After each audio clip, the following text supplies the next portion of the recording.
وخصصنا فضلا ببعث محمد تبارك من عم الوجود بفضله وخصصنا فضلا ببعث محمد تسمع هداك الله عن قمر الدجى فلله ما أحلى حديث محمدي कि जो अपने आप में एक फर्द नहीं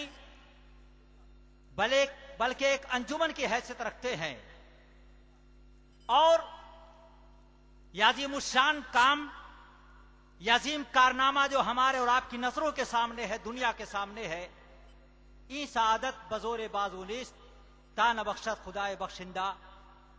यकीनन अल्लाह तबारक व तआला का ये बेपाया इन पर करम है कि वो अपने काम के लिए जिसे चाहता उसका इंतखाब कर लिया करता है।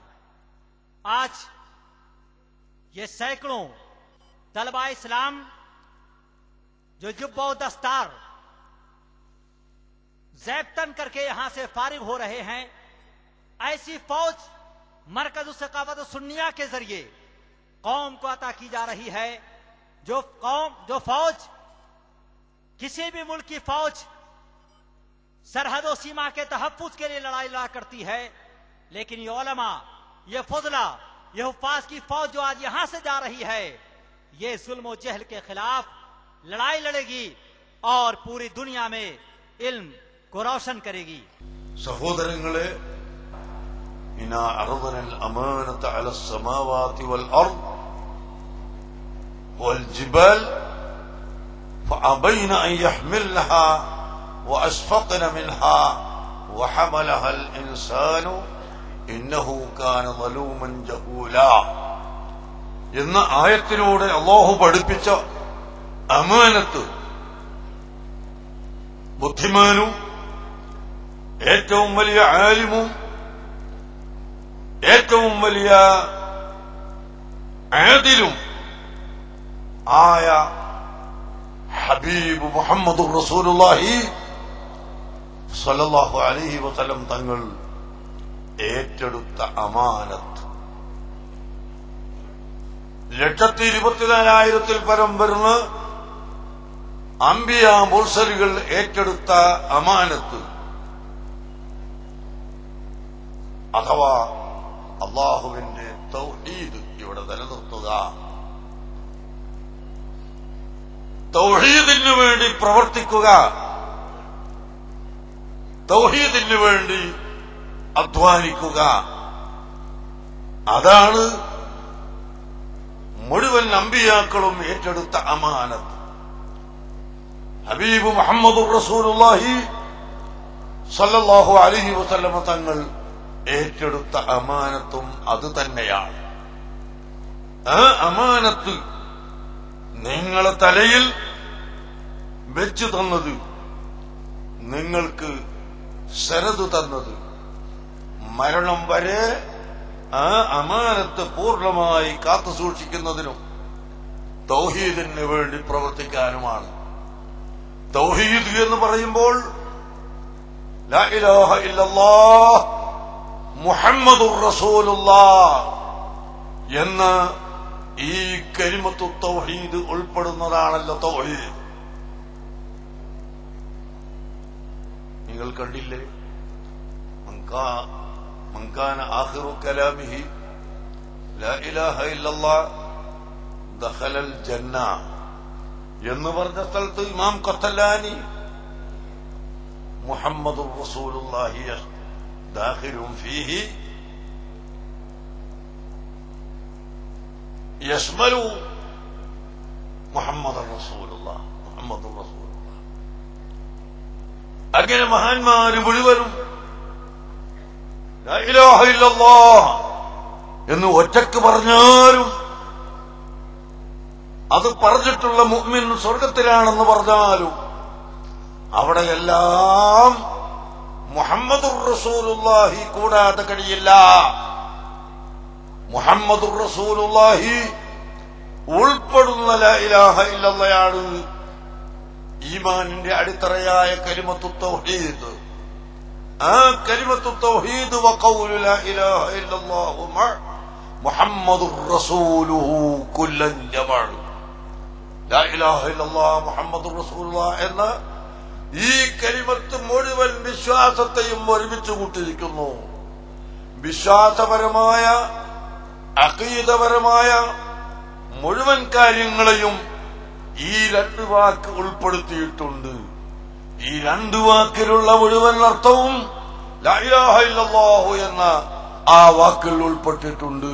അതിന്റെ മുഴുവൻ അർത്ഥവും അല്ലാഹ് എന്ന് പറയുന്ന ജലാലത്തിന്റെ ഇസ്മിൽ ഉൾപ്പെട്ടിട്ടുണ്ട്. അങ്ങനെയുള്ള ആ തൗഹീദ് അഹ്ലുസുന്നത്ത് വൽ ജമാഅത്തിന്റെ അഖീദ, സുന്നത്ത് ജമാഅത്തിന്റെ വിശ്വാസം, ഇസ്ലാമിന്റെ വിശ്വാസം, അത് മുറുകെ പിടിക്കുക. ആരെയും ഭയപ്പെടണ്ട. നിങ്ങൾ ഹികമിൽ പഠിച്ചിട്ടില്ലേ? എത്രയോ സ്ഥലത്ത് ഹികമിന്റെ മുഴുവൻ ഇബാറത്തുകളും അത് തന്നെയല്ലേ? നിങ്ങൾ അല്ലാഹുവിനെ മാത്രം മുറുകെ പിടിക്കുക, അല്ലാഹുവിന്റെ മേൽ തവക്കുൽ ചെയ്യുക, അല്ലാഹുവിന്റെ പൊരുത്തത്തെ മാത്രം കാക്ഷിക്കുക. എന്നാൽ നിങ്ങൾക്ക് ഹബീബ് മുഹമ്മദുർ റസൂലുള്ളാഹി സല്ലല്ലാഹു അലൈഹി വസല്ലമ തങ്ങളുടെ മഹബ്ബത്ത് ഉണ്ടാകും.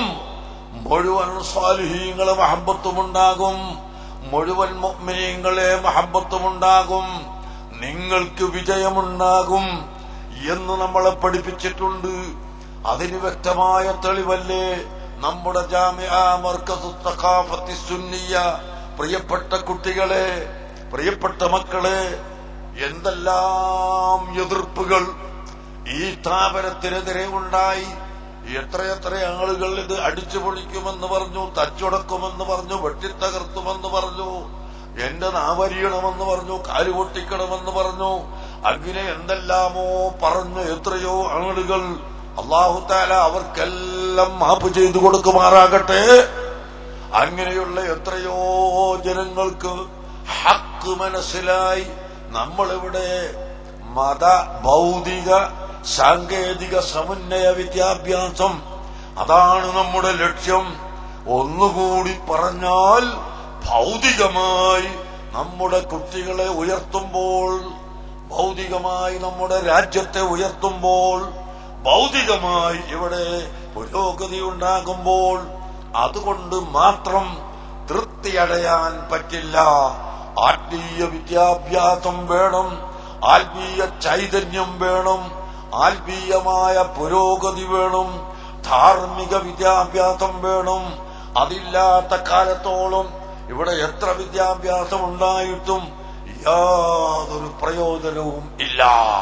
ഇന്ന് അടുക്കള തൊട്ട് പാർലമെന്റ് വരെയും ഐക്യരാഷ്ട്രസഭയും എല്ലാം തീവ്രതക്കെതിരെ, ഭീകരതക്കെതിരെ എന്ന് ശബ്ദിക്കുകയും അങ്ങനെ ഭീകരവാദത്തിനെതിരായി ശബ്ദിക്കുന്ന വൻ രാഷ്ട്രങ്ങൾ 100% ഭീകരപ്രവർത്തനം ചെയ്തുകൊണ്ടിരിക്കുകയും ചെയ്യുമ്പോൾ, പ്രിയപ്പെട്ട സഹോദരങ്ങളെ, ഏതെങ്കിലും വിരലെണ്ണാവുന്ന മുസ്ലിം എന്ന പേരിൽ ആരെങ്കിലും ഉണ്ടെങ്കിൽ അതൊഴിച്ച് ഇന്ത്യ രാജ്യത്ത് നടന്ന ഭീകരത, ലോകാടിസ്ഥാനത്തിൽ നടന്ന ഭീകരത, ഇതെല്ലാം എടുത്തു നോക്കിയാൽ ഇവിടെ മുസ്ലിം അതിൽ ഇല്ല എന്നാണ് നമുക്ക് കാണാൻ കഴിയുന്നത്.